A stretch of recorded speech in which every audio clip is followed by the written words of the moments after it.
So I think with scenario training, I mean, the thing is, we're talking about what's cool. Now, there's nothing cooler than doing your amateur dramatics, being attacked by a bad guy. What would you do?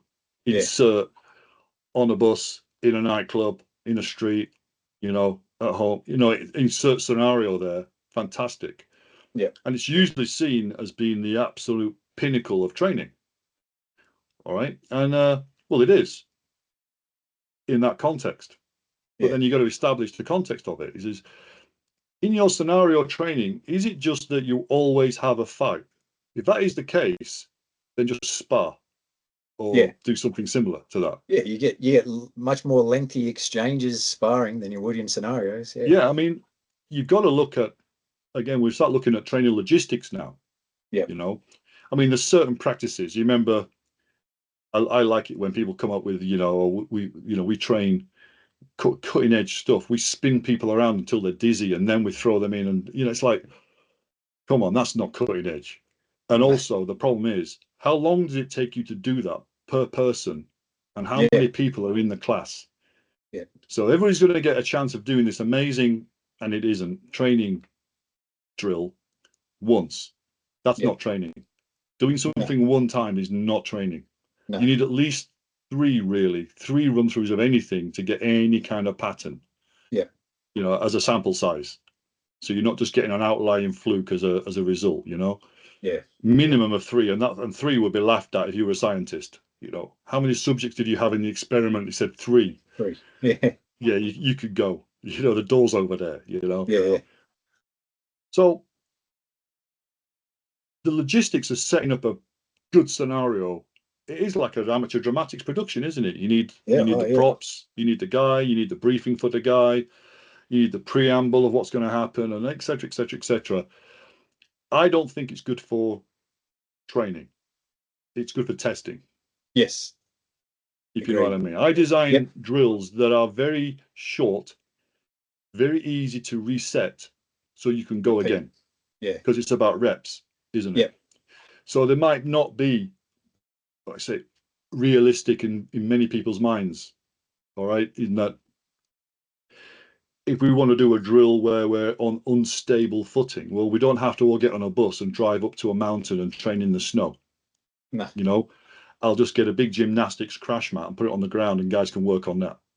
Now, guys will say, yeah, but that's not snow, is it? He says, yeah, but what makes snow difficult to fight on? It's just because it's unstable underneath your feet, So, yeah, you know what? It might not be exactly like it, but it's on the same street. Let's leave it at that. Plus, the logistics of it means you can get on there, do a little bit, get off. Next guy gets on there, does a little bit, and then we can just go around the class and keep doing it over and over and over again, Yeah. So I like to try and find drills that are very short, very easy to set up, easy to run, quick to run, easy to reset, and then run again, rather than it's a whole production. Yeah. Where, okay, we've got to get 10 guys through a drill and it takes 5 minutes per guy. Okay, do the maths. Yeah. How long is the Time on class? task. Yeah, time on You know what I task. mean? You're sitting down for the on. majority of the class waiting. Yeah. And how many times do you get to do it? Just the once each. So you might do really well on one of them, but you might fall over in another one and do appallingly and never get a chance to show how good you could have been. Yeah. That's a problem. What I mean? Did you do well because you did well, or did something happen that made you do well? Yeah. Was it you, or was it, you're never going to know, are you, one time? Yeah. There's just too many variables. But the thing about scenario training is that it's the most useful for when you're trying to make a decision. Because if you want to just do pure fighting, nothing is better than doing all-out type sparring, or something similar to sparring. Yeah. Where the scenario training comes into its own is the kind of shoot, no shoot scenario, decision making. Do I, don't I? So I tend to only use it for what I term contact management, which is the pre-fight situation. Yeah. My terminology, combat management, is what goes on in the actual fight. It's the fully kinetic action stuff. The contact management is where it's got the possibility to go kinetic. But it's all about assessment, making the decision. Is he going to hit me? Do I need to hit him first? What can I do to change his mind so he doesn't want to hit me? You know, where can I put my hands to kind of dissuade him, or, you know, whatever. So for that is where you want the scenario training. You need to set up with a guy with a scenario of a guy being aggressive or whatever, but maybe trying to hit you, you know. But if every single time there's a fight, you learn nothing about decision making. It just becomes, when do we get to hit the guy in the padded suit? You know, and if there's going to be a fight every time, then also all the tactics of your posture, your proximity that you allow, the positioning that you adopt, where you put your hands, what do you say, all of that is immaterial if the guy's going to hit you anyway. So the problem with scenario training done badly, it just turns into a, when do we get to hit the guy? You know, what you need is do the same scenario 3 minimum times in a row, and not every time does the guy attack you. So when you do things that are good, like when I've noticed that when I put my hands a little bit higher, he doesn't take a swing. But every time I did it and my hands are down by my waist, he punched me in the face. Doesn't take a lot to work out. There's something in that. You know? That's it. Every time I let that guy get too close to me, he headbutts me. And I keep him at arm's length. He doesn't. You've learned from that. But if he headbutts you every time, no matter what you do, you didn't learn anything from it apart from let's have a fight. Well, do sparring then. A lot better. It needs to have an element of problem solving. So the way I like to do it then is the scenario training. You've got to very clearly and carefully brief the bad guys. And that's why I don't particularly like to do it too much with amateur bad guys. There's got to be an element. You know, the best people for that are the people who have got a bit of a drama training. You know what I mean? But you know, hiring professional role players is night and day for running scenarios. But you've got to carefully work it out, you know. And I use a flowchart method. So people should be familiar with what a flowchart looks like, just from, I don't know, school or something. I don't know where you do it. You know, with the shapes and the boxes and the diamonds and the different, you know. The easier would be explained. I mean, a very basic scenario that I like to run, and it's a very classic one, is, you know, somebody's briefed to go into a room, and there's an object in that room to retrieve and bring out, you know. So it's abstract. It's not, you know, when would that ever happen? Does it matter? Because what's going to go on is going to tick certain boxes. But in the room is a person that, at the moment they walk in, will verbally engage them in a semi-aggressive fashion, you know. And then as they're walking across to pick up the thing, he'll try and intercept them and get in their way physically. And then based on what happens there, he may or may not attack them. You know. Now, we've got to establish now that we're not trying to see who's the best fighter. So pretty much the moment it goes kinetic, you blow the whistle and it's over. Because now if you wanted to take it further, you just spar, you know. And there's a temptation to try and get every element of everything into one drill. And that's, the compromise is too big, you know. So I prefer to have separate drills that have very separate objectives. So what we're really looking for in those scenarios is the problem solving element. It's the decision making under stress. It's looking at where people put their hands, how close they get, what they allow the person to do, etc., etc. Their verbal control of the situation, managing their emotions, that sort of stuff. So on the flow chart, you've got to brief that guy who's in the room, the bad guy. At what point does he do these different levels of aggression? You know, what point does he initiate them? Where are the triggers? So for instance, you would say that if the guy responds to you, go to, on the flow chart, go to this action. If he doesn't, go to that action. If he allows you to stop him, you know, then switch to this script. If he's got his hands down and lets you get too close, that's the teaching point for him, isn't it? Don't let a guy get too close with your hands down. If he has his hands up, you don't go to that option, because we're trying to reinforce good position, you know. But if you just say, let him come in, give him a load of verbal, and then when you get the chance, attack him, that's not a good scenario. No. You know, they're a lot more complex than a lot of people realize. And a Oh, lot of people, it's you know, they yeah, love the scenarios because it's fun.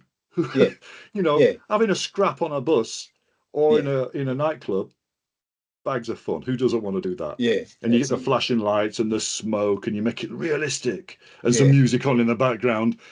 But are you ticking any boxes there that you couldn't tick by just having a sparring match?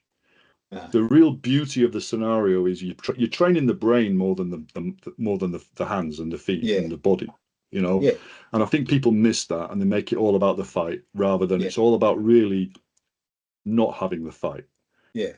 And it's like I think it's a really good way to train. However, as you were saying, it's a lot of effort. So on the instructor's behalf, like, I got what I use is all these little, you can't see it yet, all these little documentations that's, like scenario overview, Yep. performance objective, then you've got, evaluation sheets, then you've got role player character development and all those things. And like you said, the flow chart, if they do this, then your response is Yeah. that. Yeah. And even after all is said and done, you're relying on those role players to stick to the script, which is very difficult to do because if people say something different and it's left to like, it's really complex, and that's what people don't get. Yeah. People go Um, off script and they just oh fucking ruin the whole thing. yes, Right. yeah, like I've worked with some people in the past. Yeah. It's their time to be a comedian. Look Well, at me, everyone, again, and they'll jump in, and it's like yeah. you Look you how just cool ruin. I am. I'm going Yeah, to be the smartest guy in the room. I'm going to the funniest guy. Show me that piece of paper again, Jeff. See, yeah, the beauty of that is every scenario then will be the same. And that's yeah, where people miss out when you've got the guy ad libbing, then no one's getting the same experience twice. So no, then how can you make any kind of comparison, yeah. good or bad? It's Well, like, you know what, if you've got a set of weighing scales that are wrong, at least you know if you've gained weight or lost weight. if you keep using the same ones, yeah, yeah, The same scales. But if you use different scales all the time that are all different, stages of accuracy, you're never going to know. So I got a piece of paper here. It's for people who are really interested. It's quite a lot of pieces of paper. It's a book, okay, and it this would one, be regarded, yep, that's the one. as Yeah, it there it is is. possibly the definitive kind of guide to scenario training. Yeah, So for the punters there, it's Training at the Speed of Life by Kenneth Murray. yeah, Ken Murray, I do believe, was the originator of simunitions. Now, which is like an advanced paintball round that law yeah, enforcement and military types will use with firearms. But the thing about this, it's very obviously, as you've read it yourself, it's very obviously very firearms centric because it's for law enforcement guys. But scenario is a scenario, force is force, so it's very easy to adapt it, as you obviously have done. So I yeah, would encourage anybody to get hold of that book if they're really interested in doing scenario training. It'll teach you a lot more than I would about it, you know. But again, it's scenario training. It's got to be used carefully.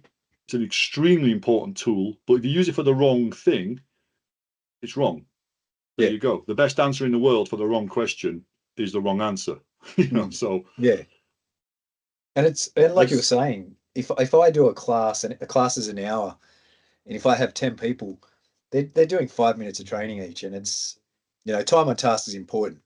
I yeah, would not it's pay to do 5 minutes of training. no, it's Yeah, great fun.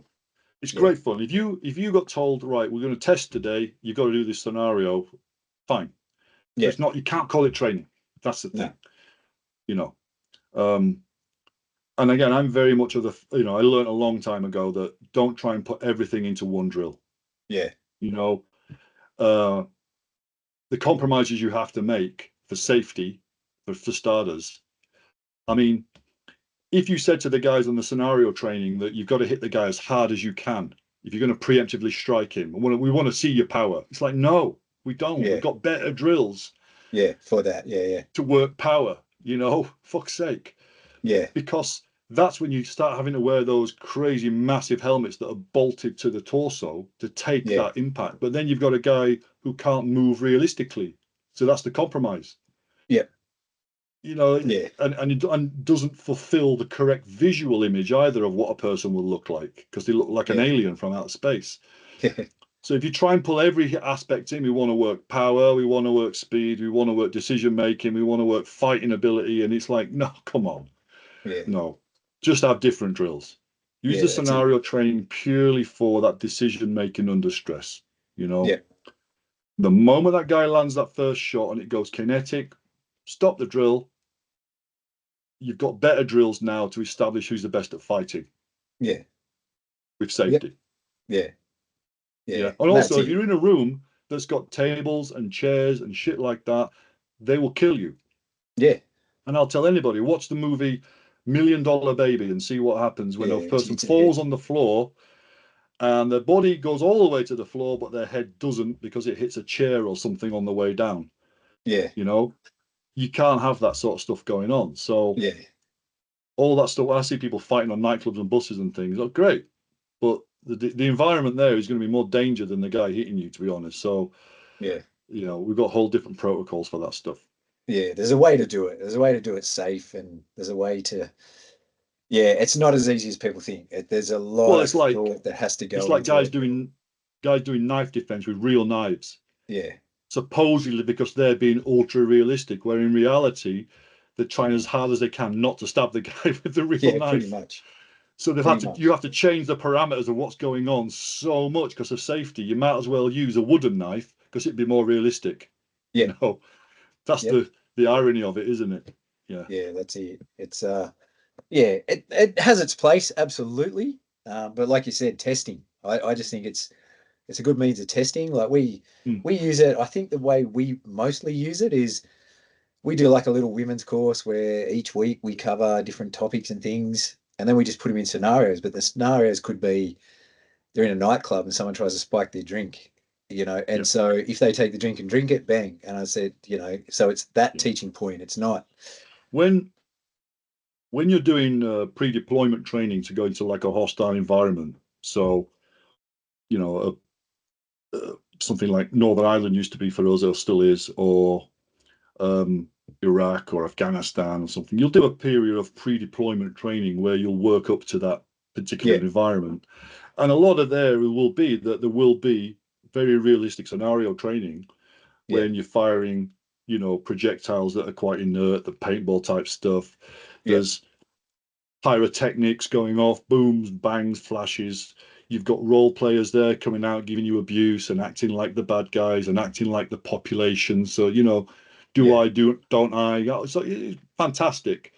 The problem is, though, that to make the training, say, cost effective, something has to happen all the time. yeah, Rather than say you'd go to Northern Ireland or you wouldn't see anybody, see a bad guy for your entire tour of 6 months, that wouldn't be the best training, would it? no, Because nothing happened all the time. Again, it's like back to the movie, watching the guy asleep.